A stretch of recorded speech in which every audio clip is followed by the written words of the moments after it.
I own Revive Power Washing in the Allentown, Lehigh Valley, Pennsylvania area. Been in business just over 3 years. We've got 2 trucks out. I've got 3 guys, and it's a little background on myself. I'm going to go over here, give you guys a little insight that hopefully will help you on getting some business and helping out some property management companies, and hopefully in turn help you guys grow your business a little bit. How many people in here either work for property management or property management companies currently, or have in the past? Okay, it's a good ratio. So you guys might be kind of a refresher or some information. I know in Charleston when I did this, there was a lot of hands up in the room, but I got a lot of good feedback afterwards saying that there were some things they hadn't thought of or things that they've been slacking on that this kind of brought it back up to the forefront of their mind. So hopefully you guys will get a benefit out of this in the end. So we'll get started. All right, what's a property manager?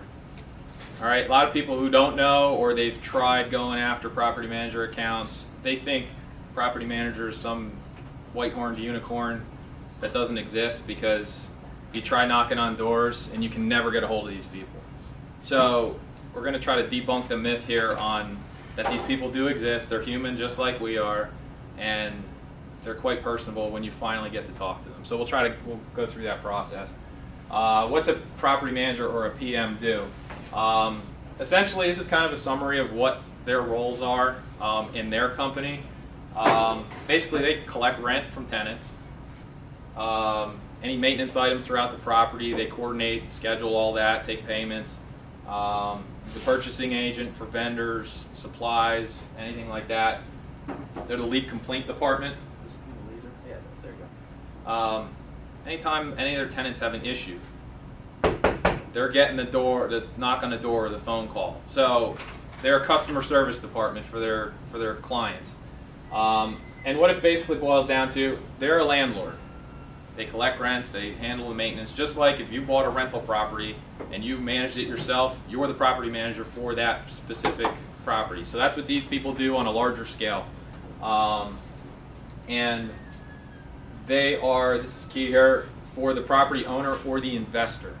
So these property management companies not all the time own the properties. They're a third-party customer or third-party company for another investor or owner of that specific property.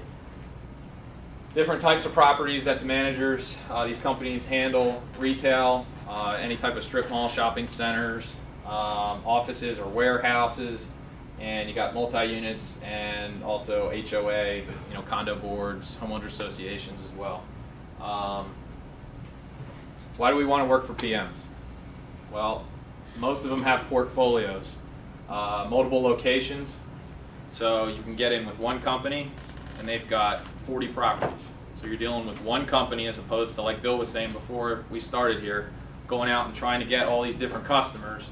You've got one client that's got a whole portfolio of work for you potentially to get. So for a business owner, that's very palatable because if you get in with this person, your opportunity to expand throughout their portfolio is awesome. And you build that relationship, the work just keeps coming to you and they keep feeding you work. So it's very palatable for us. Normally, the projects are larger because the properties are larger. We're not talking a single family home here, we're talking commercial properties. So scale-wise, much bigger, and in turn, dollars are larger. These people, if you find good ones, they are loyal to quality vendors. I highlighted quality there because if you're some fly-by-night guy and you screw them over, they're not going to call you back, obviously. So if you treat them well, you get there on time, your price is fair, you have you build some of a relationship with the person, and you can be, personable with them. They're going to like you, they're going to call you back, and they're going to stick with you. And as I said before, they got this large portfolio. They're going to continue to feed you work as they grow as well, because they're a business as well. They want to grow, so they're going to attain more properties. And as they grow, you in turn grow. So it's a win-win, really. Okay, so just to recap here of the intro. We know what a PM is and what they do, the type of properties that they manage, and why we want to work for them. Does anybody have any questions or comments? Okay. Okay, how do we find a PM? I broke it down here. Retail. Here's just some tips that I've found that have worked for me in the past. Okay, go into a strip center. Walk into a store, preferably like a mom and pop pizza place, or if there's like a laundromat or something in there. Ask who they pay the rent to, or if there's an issue with something, who they call. 9 times out of 10, that's going to be the property management company. They'll give you a name and a phone number most of the time.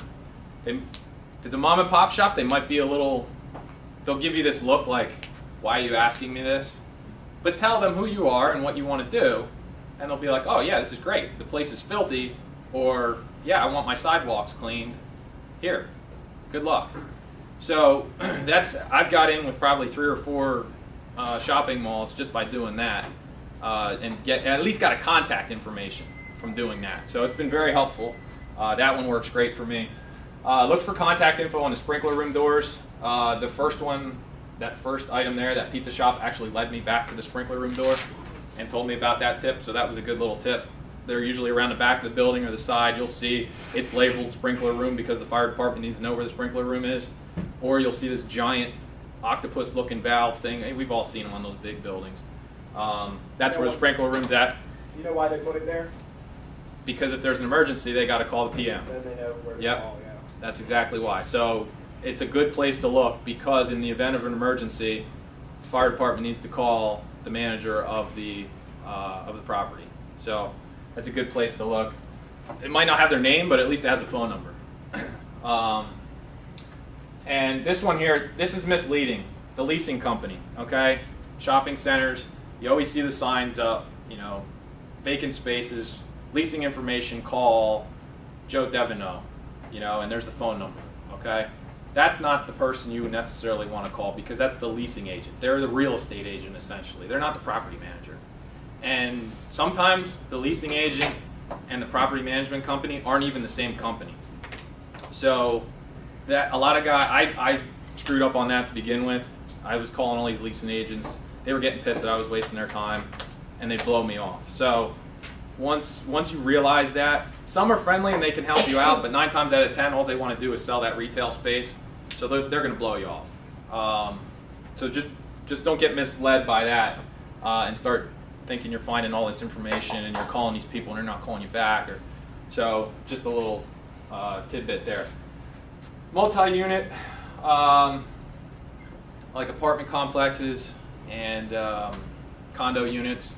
You know, there's always a leasing office or like a clubhouse with a leasing office in there.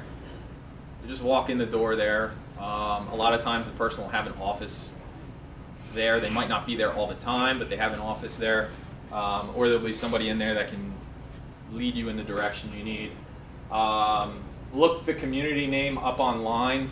A lot of times they have online bill paying, and there's customer service numbers there. Sometimes it's a third-party billing collection software they use, so that's not always a slam dunk, but at least it's another option to go down. Sometimes it is the company that collects it, and you can call them, at least get a phone, get into their office to speak with somebody. And then there's data lists out there. You can buy data name lists of property managers and stuff. That's kind of, if you guys want to go down that route, you can. The other ones are more personable. You're putting your face to the name. That works much better in my opinion. But okay, info dig. When you do contact these people, you find a name, you walk into the shop, you got the person's name, and the company name of the management company.